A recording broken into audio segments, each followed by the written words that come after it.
va transformer et embellir notre vie, Seigneur. Que toute la gloire te revienne, Saint-Esprit, toi qui parleras au travers de ma vie, juste le nécessaire dont nous avons besoin pour grandir.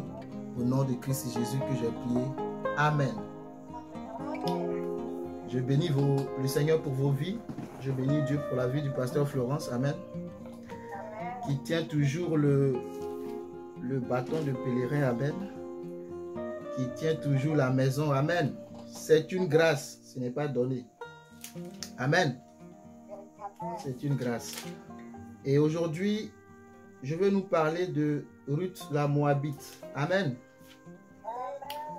J'enseigne sur le repositionnement divin et je suis sur la vie de Ruth la Moabite. Mais il y a un sous-thème que je vais traiter avec vous pour le temps qui est accordé, qui sera la face de Dieu vaut mieux que son bras. Amen. La face de Dieu vaut mieux que son bras. Amen.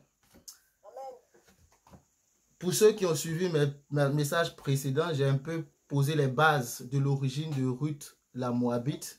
Et je vais très rapidement revenir là-dessus pour ceux qui n'ont pas suivi, parce que ça va nous aider pour la suite. Amen.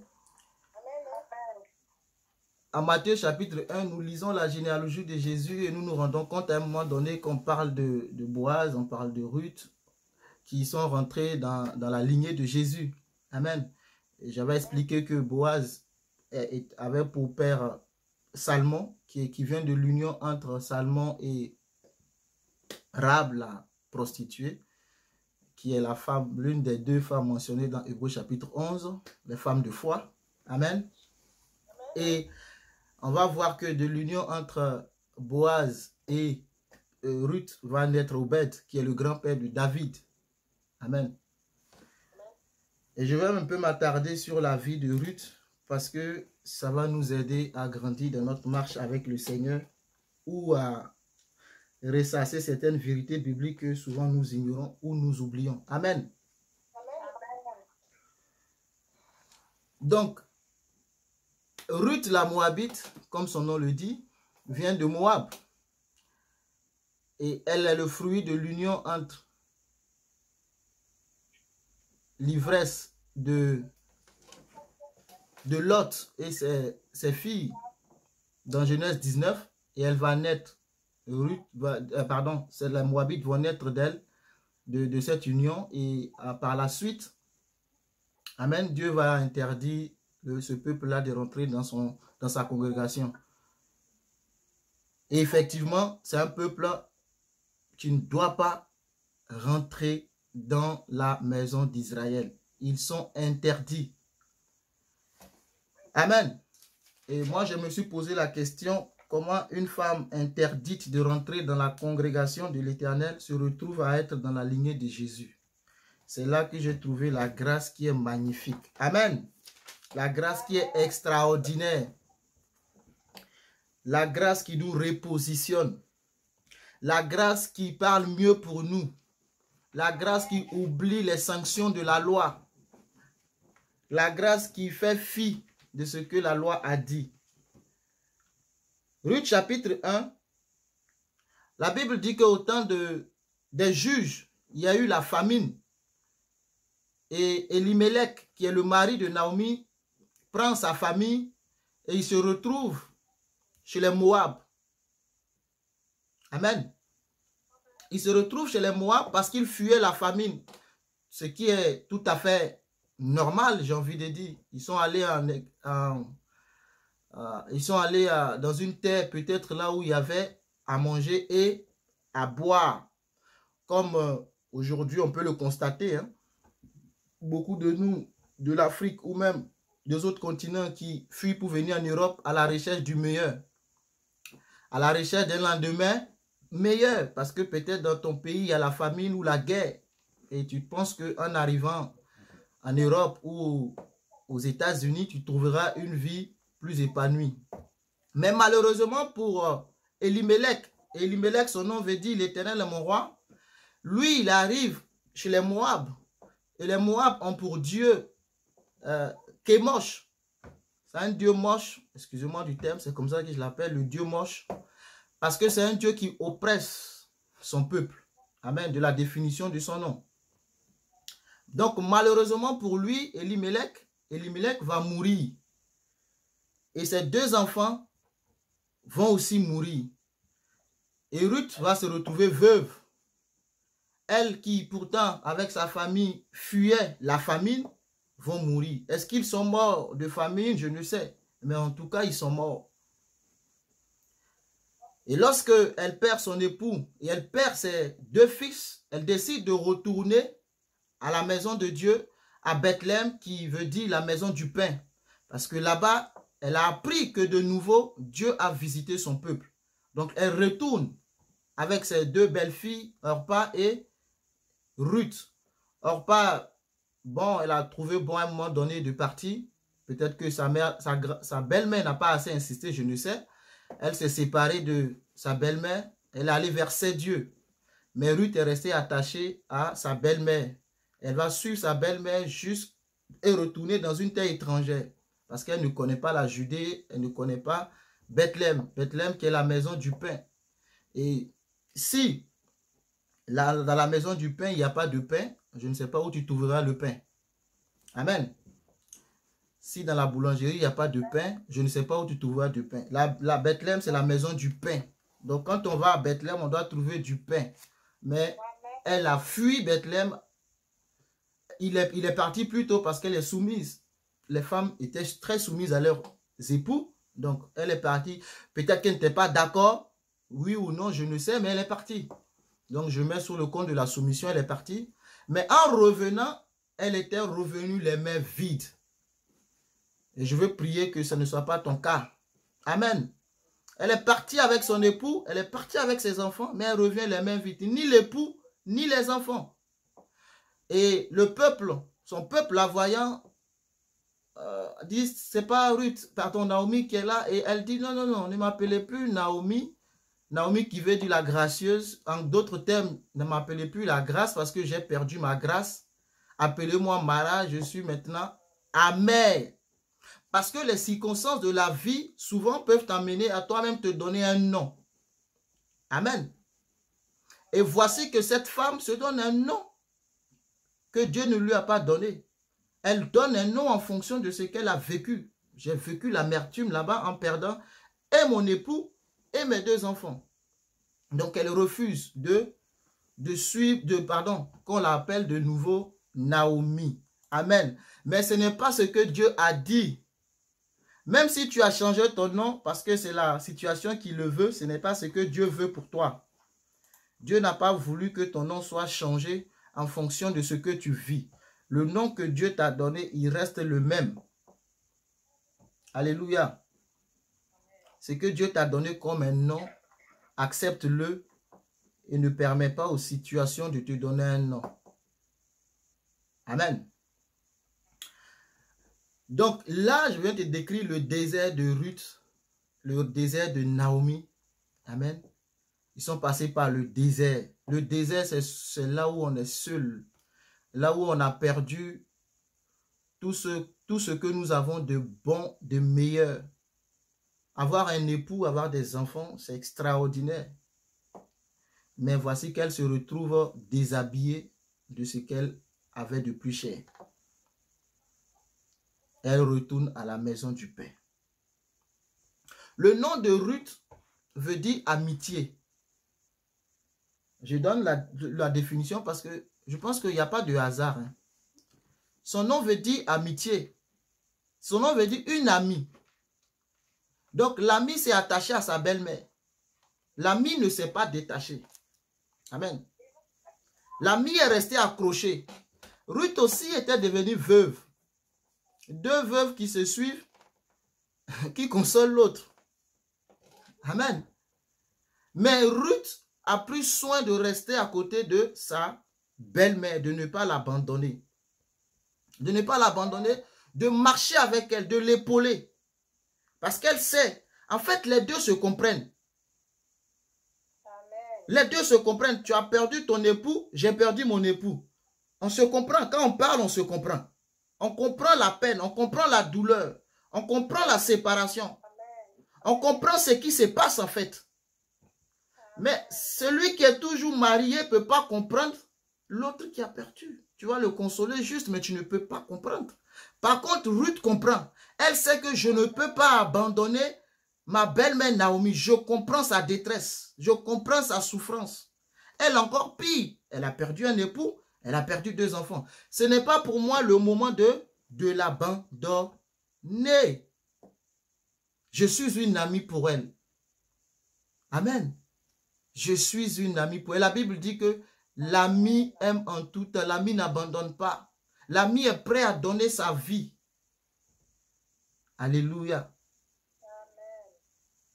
Ruth a suivi sa belle-mère. Et elle est devenue, comme pour moi, une fille spirituelle de Naomi. Parce que quand je lis ces textes, je me rends compte qu'elle était très soumise à Naomi. Elle ne faisait rien d'elle-même. Elle ne faisait rien d'elle-même. Elle était très, très soumise. Elle était attachée à sa belle-mère. À un moment donné, quand il y a eu séparation de Orpa, voilà, elle a déclaré vouloir suivre le Dieu de Naomi. Parce qu'elle a entendu parler du Dieu de Naomi. Elle a décidé de suivre le Dieu de Naomi, le Dieu d'Israël. Elle a fait une déclaration ouverte. Ton Dieu sera mon Dieu et ton peuple sera mon Dieu. En fait, elle-même, en déclarant ces paroles, elle n'avait pas encore évalué la portée de ce qui sortait de sa bouche. La parole est une puissance. On l'enseigne sur cet autel. Amen. La parole que tu libères, c'est une force. C'est pourquoi Jésus va dire, va, ton fils est guéri. Et l'homme se rend compte que, l'officier se rend compte que c'est à l'heure où Jésus a dit, va, ton fils est guéri, que son fils a été guéri. Pourtant, Jésus n'est pas descendu jusque dans sa maison pour prier pour lui. Jésus a juste déclaré une parole. Amen. Et Ruth, en déclarant la parole, elle ne savait pas ce qui allait s'organiser ou s'orchestrer dans son monde spirituel. Les choses qui allaient se mettre en place pour concourir à son bien-être. De la mort, parce que là, ils sont dans une situation de mort. Dieu va, par sa grâce, redonner une histoire à Ruth. Et Ruth ressemble à beaucoup d'entre nous. Amen. Qui avions une vie paisible, une vie tranquille. Naomi ressemble à chacun d'entre nous qui était béni. Parce que quand elle revient, elle dit, j'étais dans l'abondance quand je partais. Mais qui, fuyant la famine, est allé se retrouver dans la mort. Est-ce que Elimelech n'a pas pris le soin d'écouter la voix de Dieu avant de partir? Je ne sais. Mais en tout cas, il est parti. Mais je sais une chose, que quand on prend le temps d'écouter la voix de Dieu, Dieu nous donne des directives qui nous évitera certaines choses. Je peux citer pour exemple, nous pouvons prendre pour exemple, Isaac qui est resté à Guérar, parce que Dieu lui a dit, reste à Guérar, ne descends pas en Égypte. Si tu descends en Égypte, comme ton père, Abraham, quand il y a eu la famine en Genèse 12, est descendu en Égypte. Mais Isaac ici ne descend pas en Égypte, en Genèse 26, pour ceux qui veulent lire l'histoire, il reste à Guérar, parce que Dieu lui a parlé. Et c'était aussi un temps de famine. Amen. Quelle est l'attitude à adopter? C'était un temps de famine. Est-ce qu'il faut courir comme tout le monde? Comme aujourd'hui, la situation, comment réagir? Quelle voix écouter? Qui dit vrai? Qui dit faux? Mais je sais une chose, l'Éternel dit toujours vrai. La Bible dit que Dieu soit trouvé vrai et tout homme menteur. Donc, Isaac écoutant la voix de Dieu reste à Guérar dans la famine et il va multiplier ses avoirs par 100. Il va multiplier ses bénédictions par 100 malgré la famine. Parce que pour Dieu, la famine ne concerne que les hommes. Il n'y a pas de famine chez lui. Il est un Dieu capable de bénir. Mais la famine vient pour que sa gloire soit manifeste. Enfant de Dieu, Les problèmes nous arrivent pour que la gloire de Dieu soit manifeste si nous restons attachés. Amen. La face de Dieu est encore mieux que le bras de Dieu. J'arriverai. Donc, Isaac reste à Guéra et Isaac récolte. Est-ce que Elimelech a posé la question à Dieu? Parce que son nom veut dire l'Éternel est mon roi. Sous-entend que je suis soumis à l'Éternel, peu importe ce qui arrive dans ma vie. C'est à lui de me dire ce que je dois faire. Mais malheureusement, il part et il trouve la mort. Tu fuis la famine et tu vas trouver la mort. Je préfère la famine. Amen. Mais il a trouvé la mort. Et Dieu a revisité son peuple.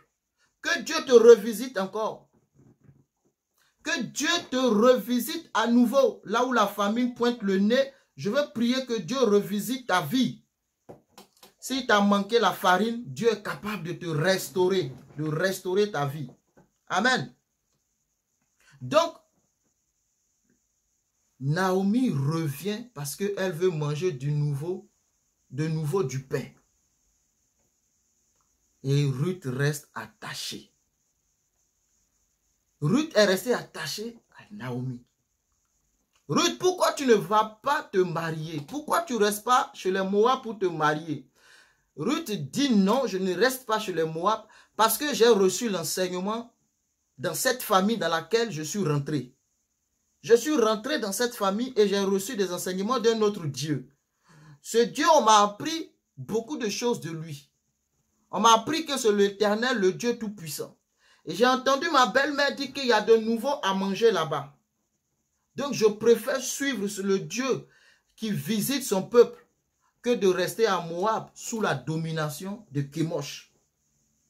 Parce que là-bas, c'est Kémosh qui règne. Voici pourquoi Ruth suit Naomi. Et Ruth suit Naomi parce que la Bible nous renseigne vers la fin de son histoire que Ruth aimait Naomi. Donc Ruth ne suivait pas Naomi parce que Ruth voulait quelque chose. Elle suivait Naomi pour consoler sa belle-mère. Elle suivait Naomi parce qu'elle a désormais confessé le Dieu de Naomi. Si tu as confessé le Dieu de Naomi, c'est-à-dire l'Éternel des armées, il faut maintenant marcher sous sa conduite. Ne confesse pas le Dieu de Naomi et allez suivre le Dieu de Kémosh, comme Orpa l'a fait.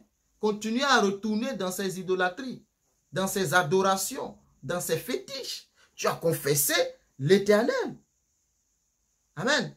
C'est lui que tu dois suivre. C'est avec lui que tu dois marcher. Dans le nom de Christ Jésus. Son attachement est pareil. Aujourd'hui, si on fait la comparaison avec nous, parce que l'Ancien Testament est l'ombre des choses à venir, et la chose est venue, c'est Jésus-Christ. Si nous avons confessé Jésus-Christ, restons attachés. Même s'il y a la famine, restons attachés. Même si tout va mal, restons attachés. Parce que Elimelech veut dire l'Éternel est mon roi. Je reste attaché malgré tout. Je ne bougerai pas tant que l'Éternel ne me dit bouge. Je reste attaché. Je suis focus. Je suis concentré sur mon Dieu. C'est un Dieu d'amour. C'est un Dieu qui restaure. C'est un Dieu qui ne te laisse pas mourir dans ton désert. Si seulement si tu restes obéissant à sa voix.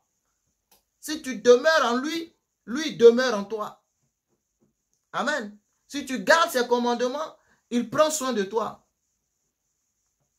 Et comme ça, voici une étrangère qui se retrouve à Bethléem, en Judée, là où notre Seigneur Jésus-Christ est né.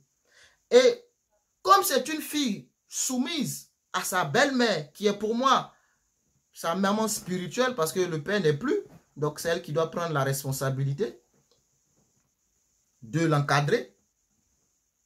Elle dit à sa belle-mère, laisse-moi aller glaner, parce qu'on est arrivé dans une terre où on doit manger, on doit vivre. Mais entre Naomi et Ruth, qui était mieux placé pour apporter la nourriture? Question, qui était mieux placé? Naomi, c'est sa patrie. Naomi, c'est son pays. Amen. Mais Ruth, ce n'est pas son pays, ce n'est pas sa patrie. Ruth n'a pas droit de vote. Tu es dans la France, tu n'as pas droit de vote parce que tu n'as pas le passeport rouge. Tu n'as pas droit de vote. Donc, entre Naomi et Ruth, qui est mieux placé pour amener la nourriture? Naomi connaît les gens du pays parce que dès qu'elle arrive, les gens la reconnaissent. Donc, Naomi est mieux placée pour aller demander à manger. Naomi est mieux placée pour aller taper à la porte des autres. Mais on se rend compte que c'est Ruth qui prend l'initiative, qui s'engage à aller chercher à manger et à nourrir sa belle-mère. Parce que sa belle-mère est découragée. Sa belle-mère est abattue. Sa belle-mère dit, je m'appelle Mara. La belle-mère veut rester dans son coin. Mais Ruth dit non. Laisse-moi aller glaner. Il ne faut pas qu'on crève de faim ici. Vous êtes venus chez nous à cause de famine. Tu as perdu ton époux. Tu as perdu tes enfants. Moi, j'ai perdu mon mari. Mais tu as perdu 2. Ton époux 3 et tes 2 enfants. Je ne vais pas te laisser mourir. Et Ruth, qui est une amie de Naomi, j'aime comment je le dis, elle se lève et elle va glaner dans le champ d'un certain Boaz. Ne sachant pas qui est ce monsieur, elle va travailler dans son champ. Elle travaille dans son champ, elle travaille bien. Ruth n'est pas une femme paresseuse. Parce que quand vous lisez, le contrôleur des champs de Boaz dit que depuis qu'elle est arrivée, elle ne fait que travailler. Elle s'est reposée un tout petit peu. Parce que Boaz veut savoir qui est cette fille. On lui relate l'histoire, on lui dit qu'elle est venue avec ton parent Naomi et que c'est une fille qui aussi a perdu son époux. Mais ce qui a intéressé Boaz, c'est le fait que Ruth soit une femme travailleuse. Ruth est une femme travailleuse. Ruth est une femme vertueuse. Amen. Ruth n'est pas une femme paresseuse. Elle aussi, elle était dans le deuil.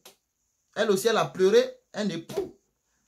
Et elle pouvait dire, belle-mère, va nous chercher à manger parce que c'est ta patrie, c'est ta maison. Moi, je suis étranger. Mais Dieu aime les étrangers. Alléluia. La terre appartient à Dieu.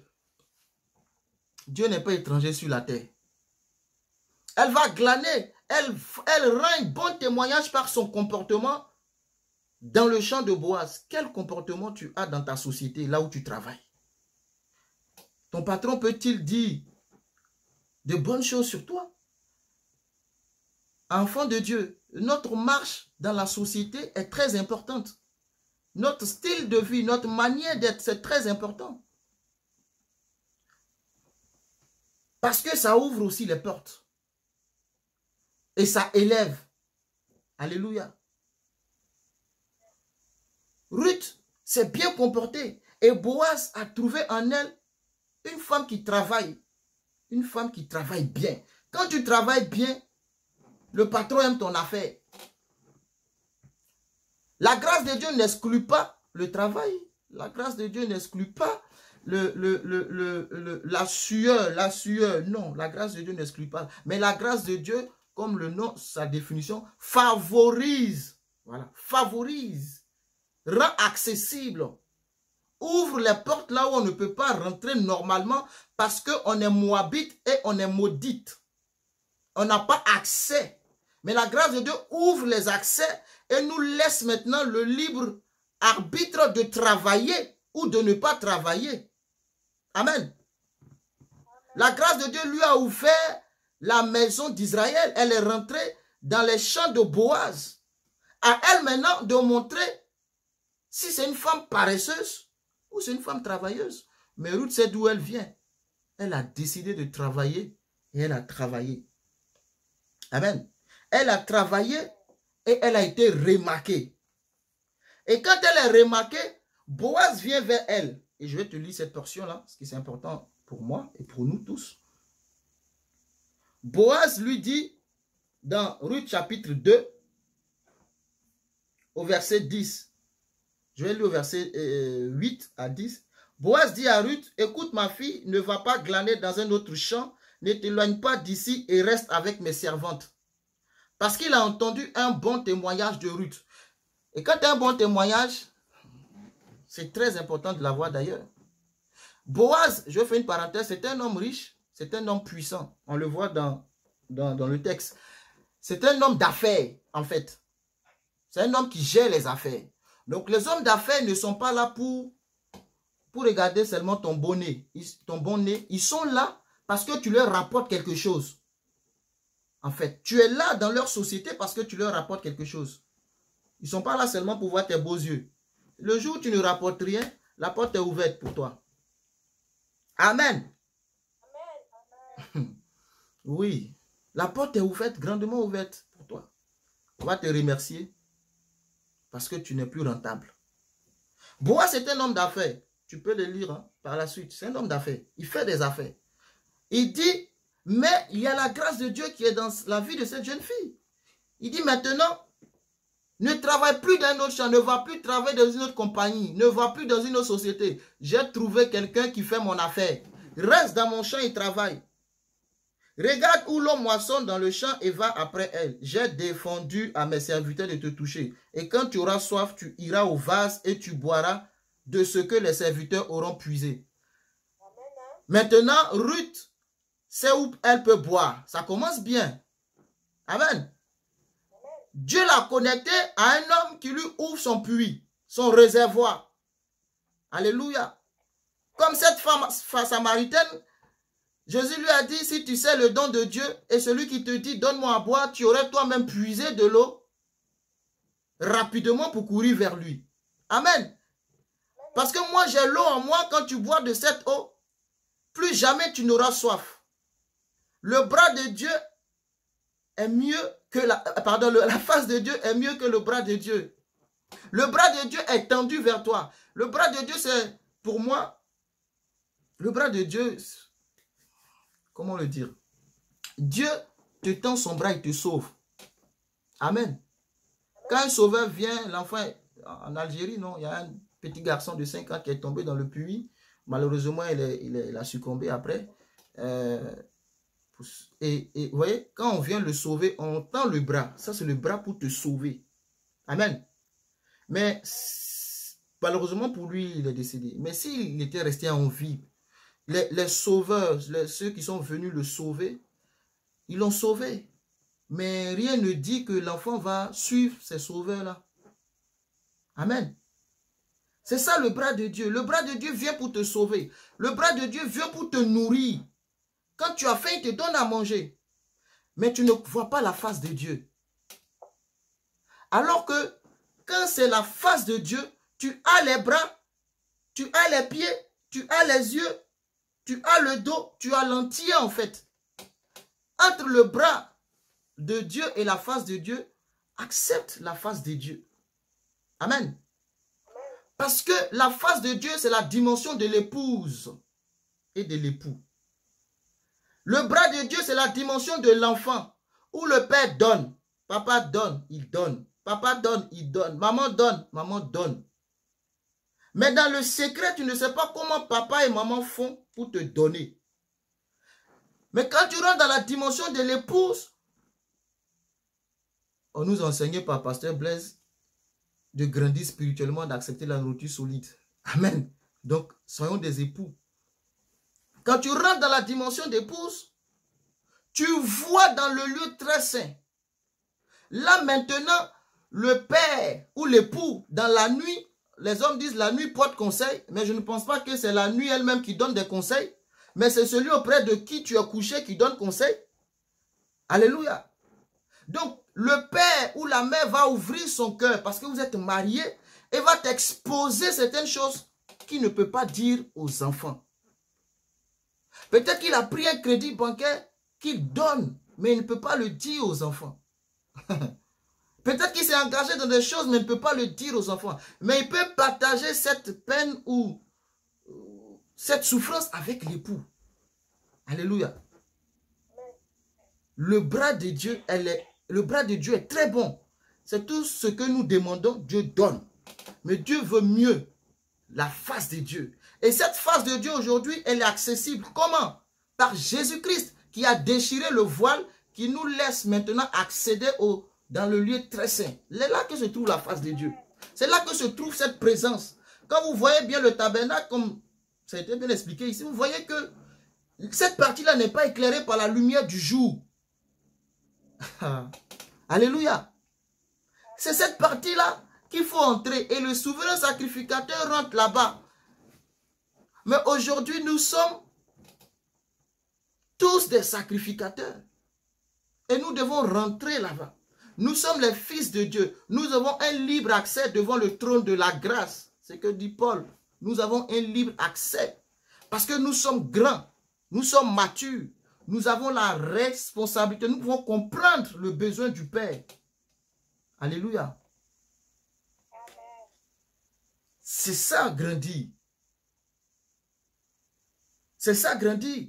Et tu comprends que même si je n'ai pas, je l'aime quand même. Donc, Naomi, Ruth en suivant Naomi, je pense que c'était comme ça qu'elle a vu les choses. Je ne la suis pas pour non. La Bible précise qu'elle l'aimait. Elle l'aimait. Elle aimait sa belle-mère. Elle aimait très bien sa belle-mère. Elle a décidé de suivre sa belle-mère. Elle est partie avec sa belle-mère. Alléluia. Amen. Quand tu cherches Dieu, Dieu te cherche. Quand tu t'attaches à Jésus-Christ, l'héritage de Dieu s'attache à toi.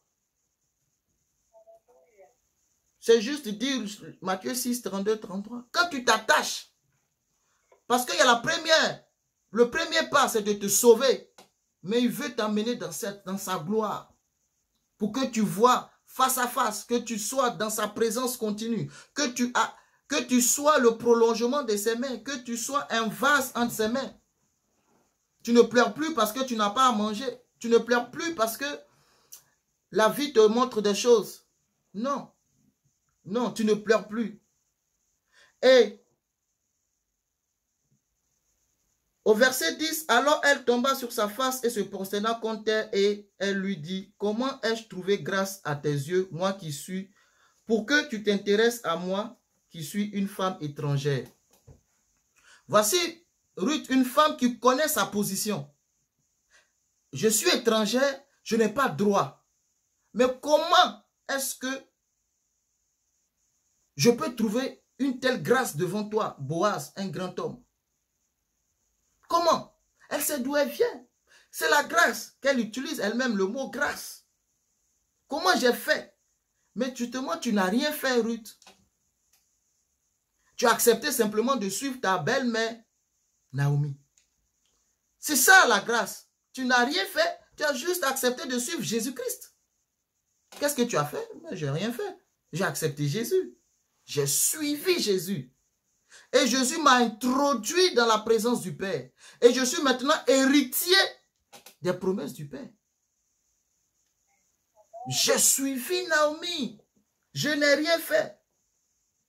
Boaz lui répondit, on m'a rapporté tout ce que tu as fait pour ta belle-mère depuis la mort de ton mari et comment tu as quitté ton père et ta mère et le pays de ta naissance pour aller vers un peuple que tu ne connaissais point auparavant.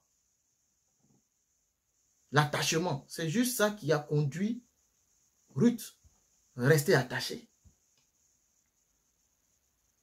Que l'Éternel te rende ce que tu as fait et que ta récompense soit entière de la part de l'Éternel, le Dieu d'Israël. Jésus nous a dit que si on le suit, si on le cherche, il va nous donner le reste par-dessus tout. Voilà Boaz qui vient de déclarer cette même parole. Que le Dieu d'Israël te rende, te récompense. On ne peut pas suivre Jésus. Non, je ne crois pas. Moi, perso, je ne crois pas. Je suis Jésus pour la vie. Mais Jésus prendra soin de moi. Et il le fait très bien. Amen. Et il le fait très bien.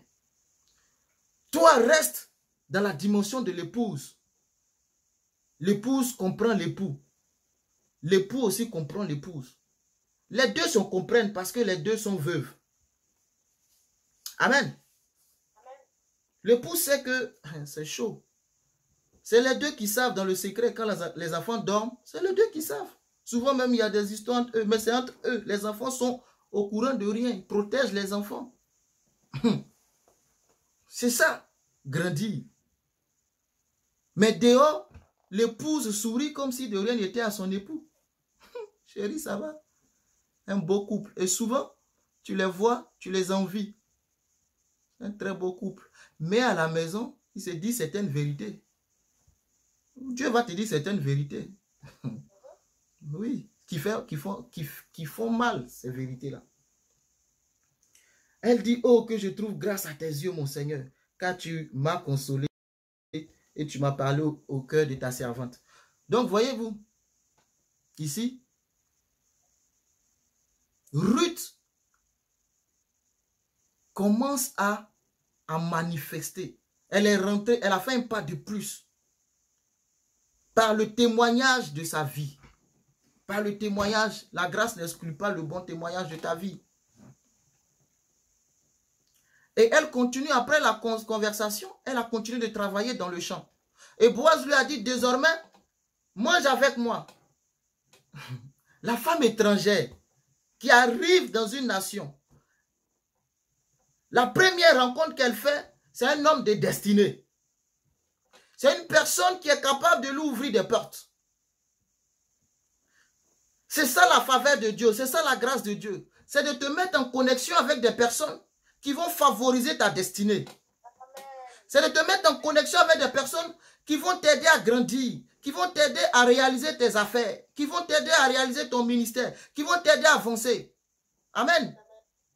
Quand les autres dorment se lèvent très tôt pour chercher, toi tu dors. Quand tu dors, ça ne veut pas dire que tu tires la couette jusqu'à midi. Mais ça veut dire que quand toi tu te présenteras devant le bureau, c'est toi qui seras gracié. C'est ce que ça veut dire. Dieu favorise les choses. Maintenant, tu dois travailler comme Adam et Ève.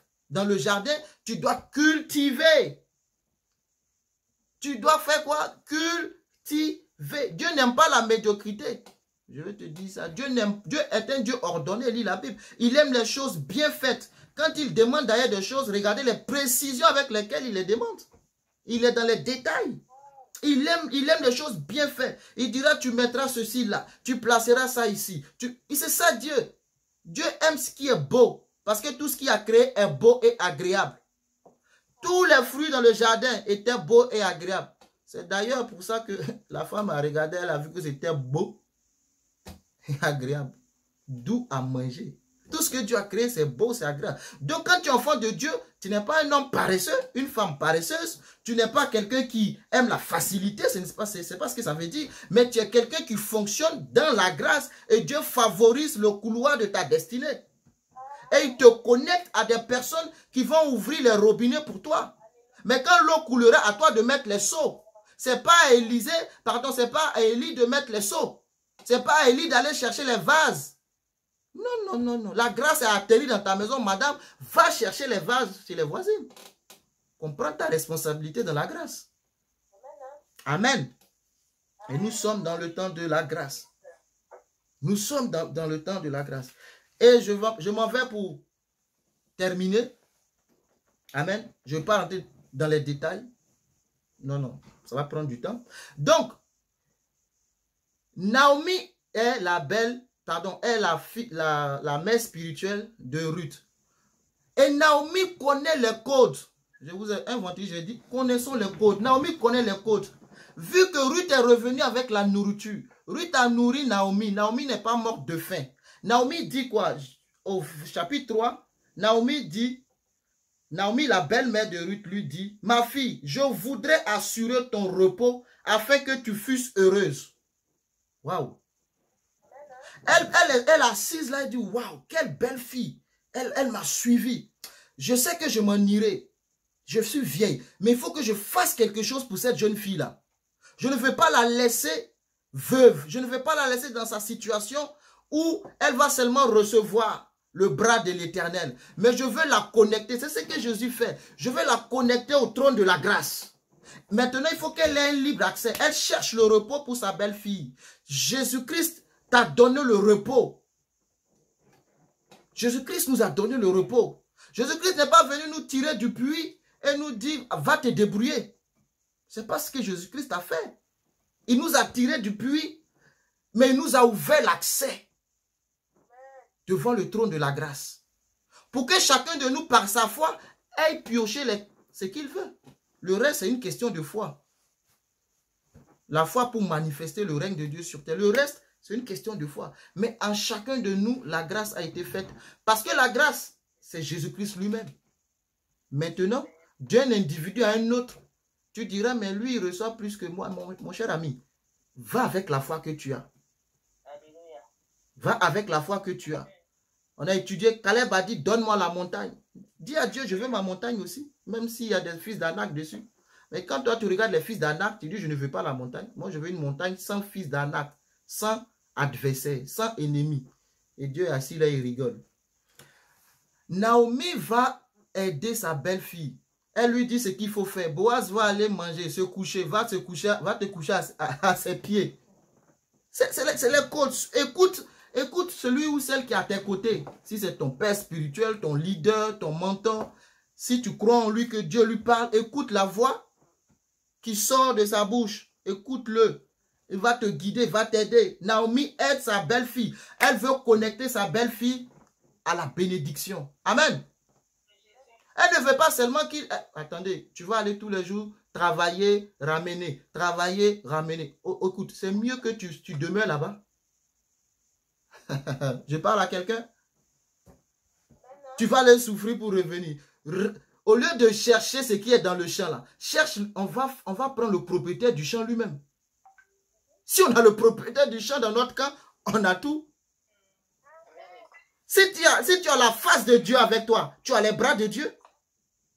C'est ça qui dit recherche le royaume. C'est ça en fait. Si tu as la face de Dieu avec toi, tu as les bras de Dieu, tu as les pieds de Dieu, tu as les yeux de Dieu. Si tu as l'époux avec toi, tu as toute la galerie.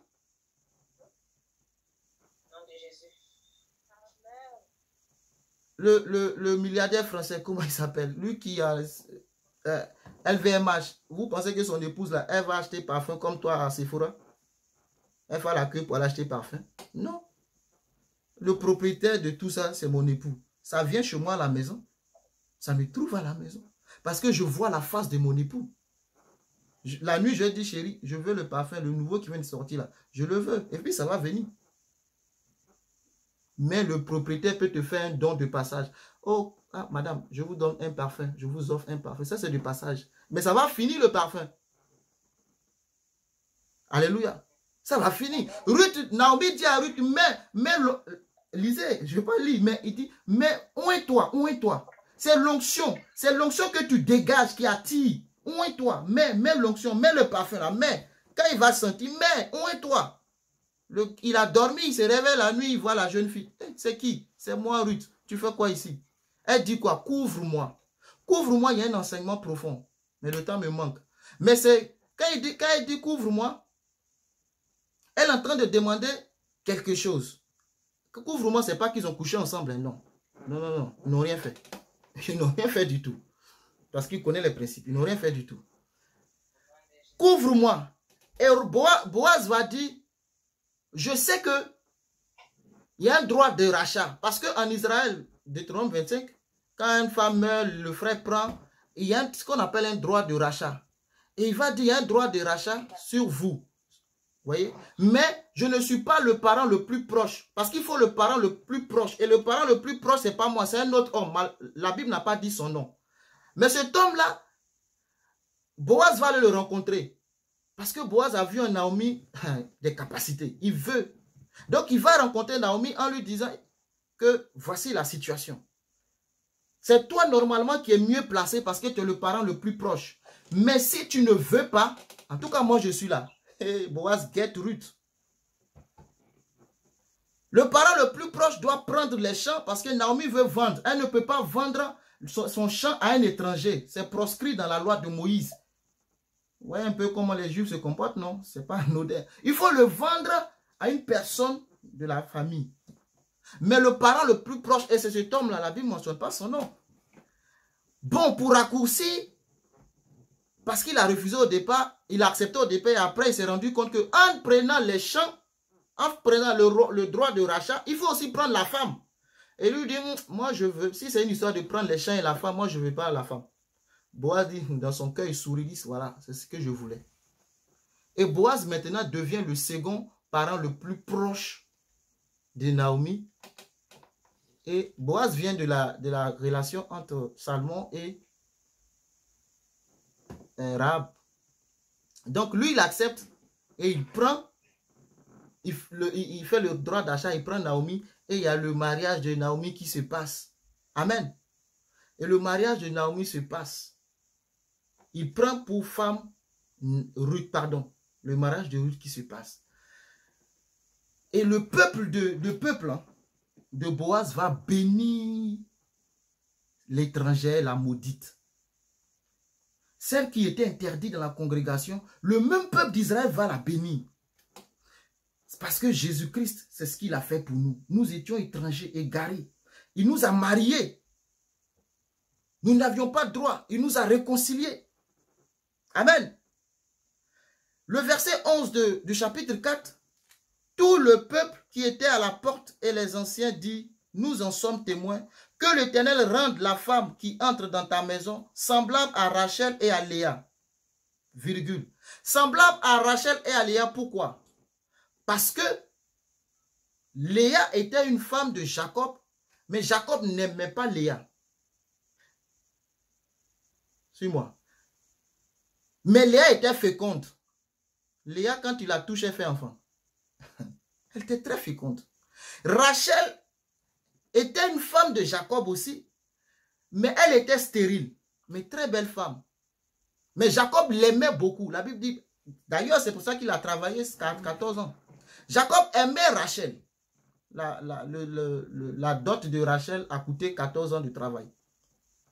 Ah, vous voyez? Qu'est-ce que ça veut dire par là? Quand le peuple d'Israël bénit Ruth, si les deux femmes ont engendré Israël et que Israël se retrouve à bénir une femme étrangère à partir de ces deux femmes-là, comprends ceci. Celle qui n'est pas aimée, elle est féconde.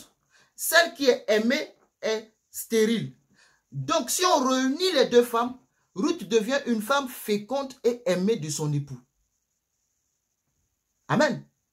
C'est cette grâce-là qui est transvasée dans la vie de Ruth quand le peuple prophétise sur elle. Elle a trouvé grâce devant les yeux du peuple. Et plus tard, cette parole va s'accomplir. Ruth va enfanter un fils avec Boaz et elle lui donne le nom de Obed. Obed qui veut dire celui qui sert Dieu. Amen. Celui qui sert Dieu. Celui qui sert Dieu. Parce que Dieu a positionné Ruth. Les servantes de Boaz étaient là. Mais Boaz n'a pas trouvé d'épouse parmi ses servantes. Il a fallu qu'une femme quitte de l'étranger, vienne trouver Boaz et que Boaz en soit intéressé. Je vais dire que ce n'est pas une histoire de make-up, de mèche qui vient du Brésil ou de fossiles qui vient d'Haïti. Ce n'est pas une histoire de faux homme qui vient des États-Unis, mais c'est une histoire de grâce de Dieu, de l'onction de Dieu qui t'accompagne. Ce n'est pas une histoire de je vais m'embellir plus que les autres, ce n'est pas mauvais. Mais est-ce que tu vois continuellement la face de Dieu? Si tu vois continuellement la face de Dieu, mon frère, ma soeur, ce n'est pas à toi de poursuivre les bénédictions. Mais Dieu tient toujours compte dans le contrat de sa part et il exécute toujours sa part. Amen. Donc je veux dire à quelqu'un par cette exhortation, ce message, que Dieu est capable de te repositionner même si tu as été rejeté. Parce que cette femme a été interdite. Madame, vous ne rentrez pas. Mais elle est rentrée. Comment se fait-il qu'elle rentre? La grâce de Dieu. Elle est devenue féconde. Elle a fait un fils. Obed. La Bible dit que c'est Dieu lui-même qui a ouvert les entrailles de Ruth. Dieu, mais tu as oublié ta parole en Deutéronome. Tu as dit qu'une Moabite ne rentre pas dans ta congrégation. Mais ce que le péché a fait dans ta vie, ne saurait, c'est tellement petit par l'action du diable. Ce que le diable fait dans ta vie par les péchés est trop petit. Je vais le dire autrement. Ce que Dieu a fait dans ta vie par Jésus-Christ est infiniment plus grand que ce que le péché a fait dans ta vie par le diable. Amen. Ce que Dieu a fait dans ta vie à travers Jésus-Christ est infiniment plus grand que ce que le péché a fait dans ta vie par le diable. Parce que là où le péché a abondé, la grâce de Dieu a surabondé. La grâce de Dieu a surabondé. Et que même si tu es tombé hier, c'est hier. La Bible dit chaque jour, il renouvelle ses bontés. Il renouvelle ses grâces. Amen. Il renouvelle ses bénédictions en ta faveur. Il renouvelle son héritage en ta faveur. Il te bénit. Amen. Et que Dieu te bénisse. Désormais, Ruth voit la face de Boaz. Elle est devenue propriétaire du champ aussi. Alléluia. Elle est devenue propriétaire du champ. Donc la face de Dieu veut mieux que le bras de Dieu. Alléluia. Si tu as l'épicerie avec toi, tu n'iras pas faire les courses. C'est dans ta maison, ça se trouve. Je m'arrête là et je prophétise que cette grâce de Dieu qui a accompagné Ruth t'accompagne. Que tu sois positionné. Tu te maries et que tu fasses tes enfants. Tel que ça a été le cas de Ruth. Amen. Tu enfantes tous les projets de Dieu te concernant. Dans le nom puissant de Jésus. Alléluia. Que Dieu te favorise en cette année 2022. Parce que ton rédempteur vit. Boaz fut un rédempteur pour Ruth. C'est ça le droit de rachat. Et Jésus-Christ t'a racheté. Il ne t'a pas acheté, il t'a racheté. Le premier qui avait le droit de rachat a refusé. Il ne pouvait pas. C'était Adam, il a péché. Ce n'est pas possible de racheter. Mais le second, le dernier Adam, Jésus-Christ t'a racheté. Et il t'a racheté avec toutes les terres. Lis bien, il a racheté les terres. Donc tout ce qui te concerne pour ton épanouissement sur la terre, je prophétise et je déclare, tout cela a été racheté par le sacrifice de Jésus. Rentre dans ton héritage, possède tes montagnes et domine sur la terre des hommes dans le couloir que Dieu t'a tracé, dans le nom puissant de Jésus-Christ. Que toute la gloire te revienne. C'est au nom de Jésus que j'ai prié. Amen.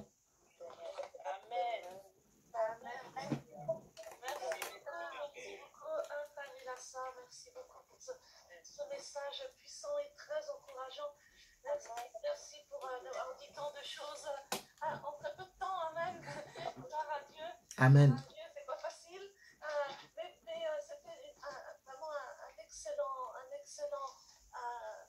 comment dire, si on parle de l'histoire de Ruth, amen, cette interprétation, ce qui est intéressant, c'est d'entendre chacun parler d'une manière différente de cette histoire, mais vraiment, c'était très inspiré. Amen. Donc, je remercie Dieu pour cette histoire que nous avons entendue sur Ruth, qui est une inspiration pour nos vies aussi. Pour nos vies. J'ai aimé cette histoire de Ruth, celle qui l'a mis, amen, celle qui aimait Naomi. Ah, voilà, ça c'est important. Ça c'est important pour recevoir la bénédiction. Et elle a reçu la bénédiction, gloire à Dieu. Donc, je ne sais pas, nous allons prier. Amen. S'il y a quelques questions ou s'il y a certains commentaires, je vous laisse les donner. Oui, nous avons entendu parler du droit de rachat. Boaz, cette image de Jésus-Christ, amen, qui a racheté Ruth. Amen. Et voilà, nous aussi, on a été rachetés. Amen, complètement rachetés. Avec des terres, comme dit le frère, il a ça. En plus, oui. Gloire à Dieu parce que nous sommes cette image de Ruth en tant que les païens qui, voilà, nous aussi, on en a été rachetés. Amen. Rachetés par ce proche parent rédempteur. Amen. Gloire à Dieu. Gloire à Dieu. La grâce et la faveur de Dieu que l'on trouve tout au long de cette histoire de Ruth. Amen. Amen. Amen. Est-ce qu'il y a quelqu'un qui a à me dire comment il a été béni? Amen. Ou si vous avez des questions, c'est le moment.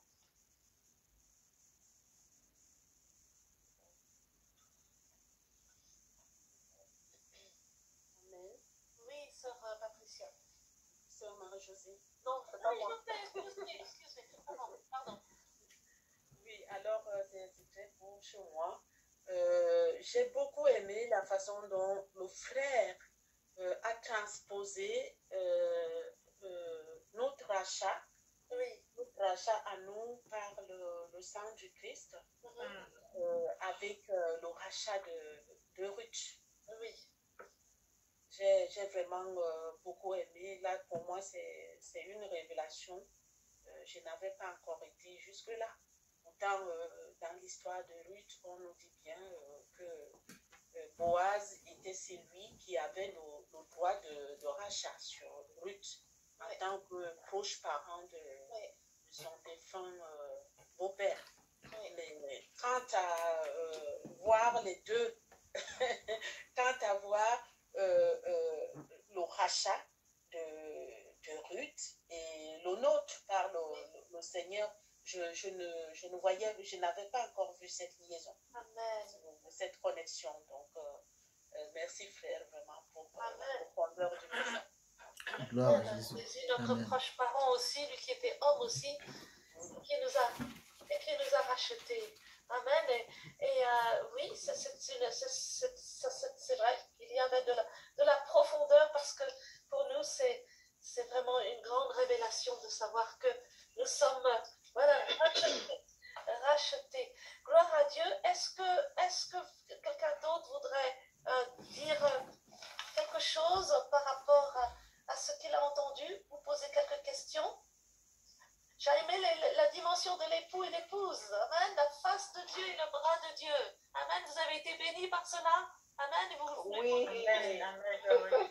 Amen. Ça peut j'entends ta voix là cette fois-ci. Amen. Moi, je voulais dire un petit truc, partager quelque chose rapidement. Parce que quand le bishop a relevé cela, ça m'a beaucoup touché. Oui. Ça m'a fait penser un peu à mon histoire. Oui.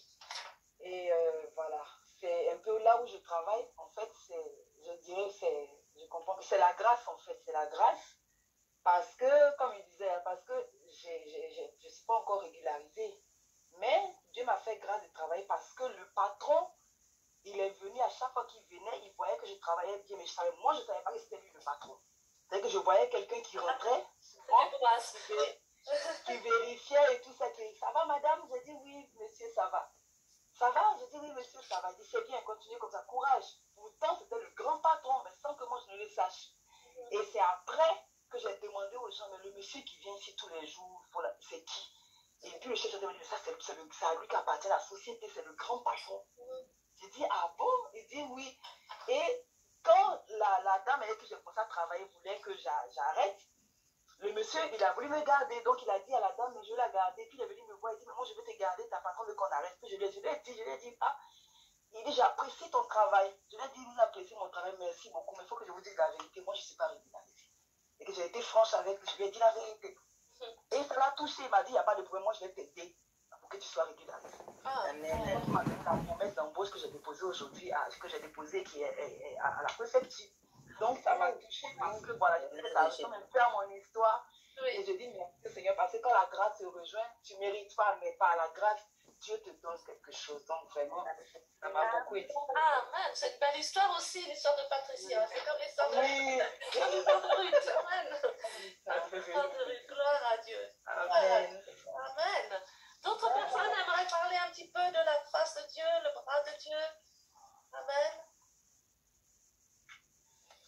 Comme cela a été expliqué, quelques petites explications, si vous, en plus.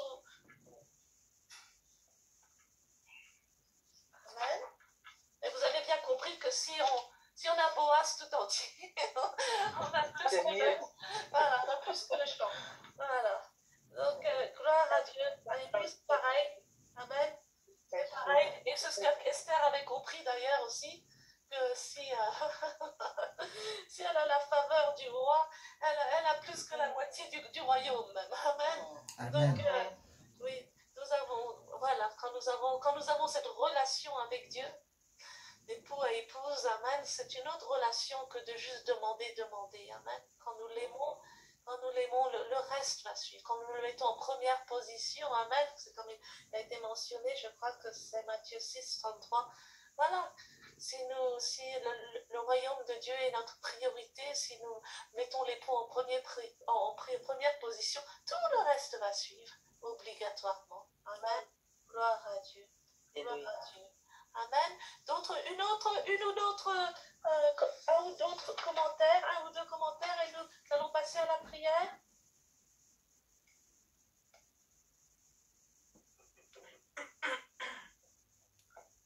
Amen. Amen. Amen, Sœur Eugénie. Et je voudrais revenir sur la face de Dieu. Amen. Qui est le bras de Dieu. Oui. Donc, j'ai été grandement bénie par le pasteur qui l'a fait tout à l'heure. Parce que lorsque nous venons à Jésus, nous avons son bras.